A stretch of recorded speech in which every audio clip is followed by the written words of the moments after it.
ये जो लाल आंखें हमारे साथ हो रही है, ये लाल आंखें पाकिस्तान चाइना के साथ होनी थी। तो चाइना ने हमारे देश के अंदर घुस के गांव बसा दिए ना, उसके साथ होनी थी लाल आंखें। पाकिस्तान के साथ जो आतंकवादी घटना है 2 गुना बढ़ गई इनकी सरकार आने के बाद, उनके साथ होनी थी लाल आंखें। कबीरदास जी ने कहा था कि हिंदू कहे मोई राम प्यारा, तुर्क कह रहे माना, आपस में दो लड़ी लड़ी मुरा मरम ने कोई जाना। सरकार का देश का कोई रिलीजन नहीं होता, धर्म नहीं होता। इस देश में भगत सिंह को आना पड़ेगा, महात्मा गांधी जी को आना पड़ेगा, एक सुभाष चंद्र बोस को आना पड़ेगा। खेती को खत्म किया जा रहा है, खत्म किया जा रहा है आराम आराम से इसको।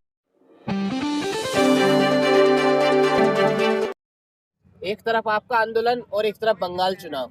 तो आज ही पता चला आपको, वो सिर्फ वोट बैंक का चक्कर होता है, सारी बातें हुई हो रही हैं। अब ये जो बांटा जा रहा है किसान को, ये जो सरहदें बना रखी है, किस लिए बना रखी है? ताकि दिल्ली वाले हमारे साथ झगड़ा करने लगे, बट जाए आपस में। यही तो गेम है, इसीलिए तो लगा रखे हैं। ये जो लाल आंखें हमारे साथ हो रही हैं, ये लाल आंखें पाकिस्तान चाइना के साथ होनी थी। तो चाइना ने हमारे देश के अंदर घुस के गांव बसा दिए ना, उसके साथ होनी थी लाल आंखें। पाकिस्तान के साथ जो आतंकवादी घटना है 2 गुना बढ़ गई इनकी सरकार आने के बाद, उनके साथ होनी थी लाल आंखें।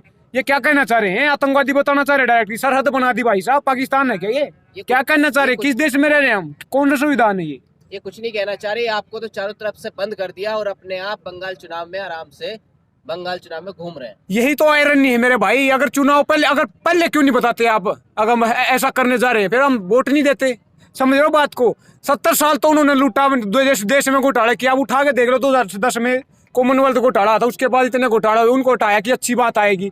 ये धर्म के आधार पर राजनीति कर रहे हैं, जाति के आधार पर राजनीति कर रहे हैं। कबीरदास जी ने कहा था कि हिंदू कहे मोई राम प्यारा, तुर्क कह रहे माना, आपस में दो लड़ी लड़ी मुरा मरम ने कोई जाना।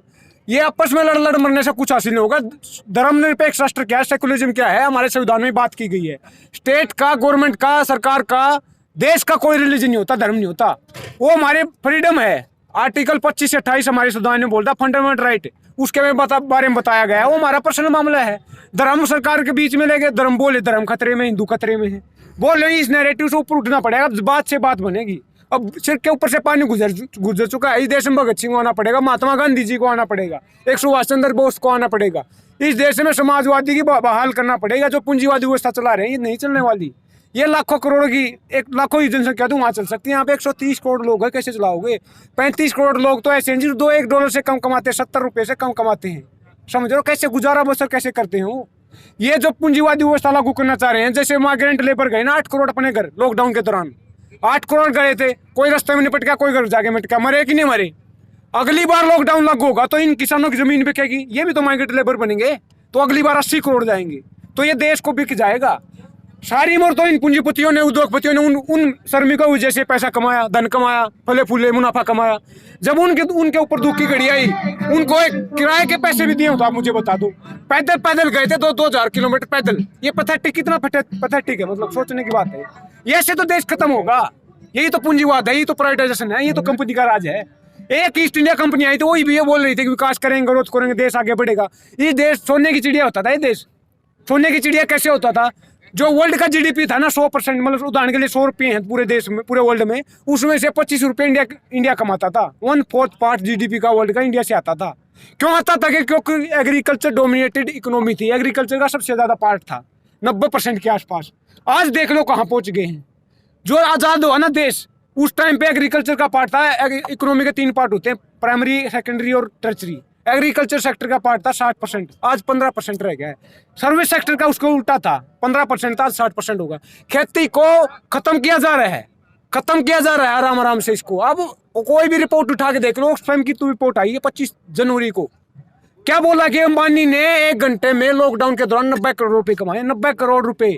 पूरा देश बंद पड़ा है, कोई भी इकोनॉमिक एक्टिविटी नहीं हो रही, तो वो पैसे कैसे कमा रहा है? ये कौन सा लॉजिक है, कौन सा तर्क है? समझ रहे हो? यही पूंजीवाद है।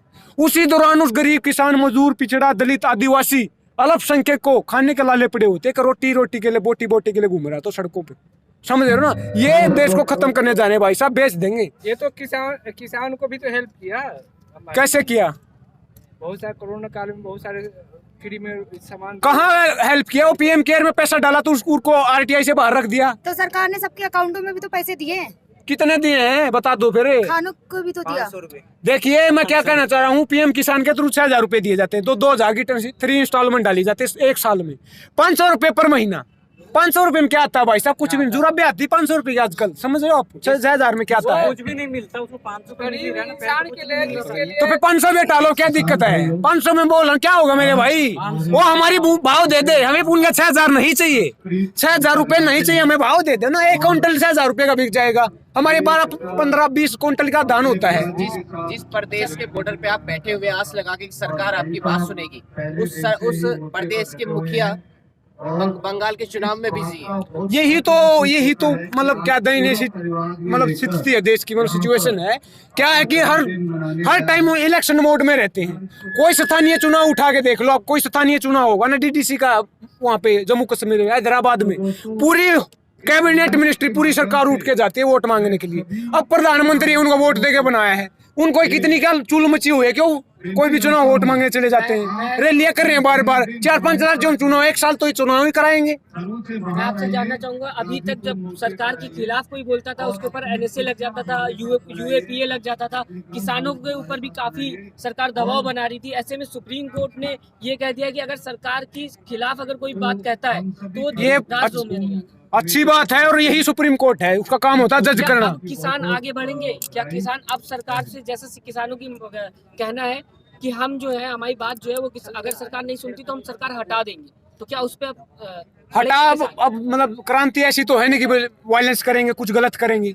बात क्या है कि अगर अब नहीं माने तो अगले 2024 में हटा देंगे, मतलब समझ रहे हो? वायलेंस नहीं करेंगे हम। वो तो जबरदस्त मोदी आप ही नारा लगाते हो, हटाओगे कैसे? हटाएंगे भाई साहब, बात कर रहे हैं, बात से बात बनती है। यहाँ पे क्यों आए हैं? गलत कर रहे हैं मतलब।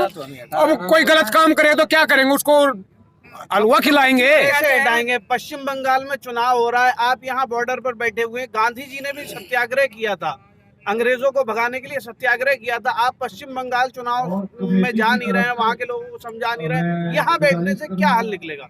भाई साहब मैं बोल रहा हूँ, बात से बात बनती है। लोकतंत्र होता है लोगों का तंत्र, अलग ही तंत्र भारी होगा लोग पे, लेकिन ये लोगों को जानकारी होनी चाहिए कि क्या गलत करे, क्या ठीक कर रहे हैं। अगर वो लोग नहीं सुधरे तो सुधार दिया जाएगा। बाकी एक एंटी इनकम्बेंसी फैक्टर भी होता है, क्योंकि चुनाव बंगाल में क्या है कि ममता दीदी की सरकार है काफी दिनों से, शायद ऐसा हो सकता है, लेकिन अब हमारी तो मंशा है।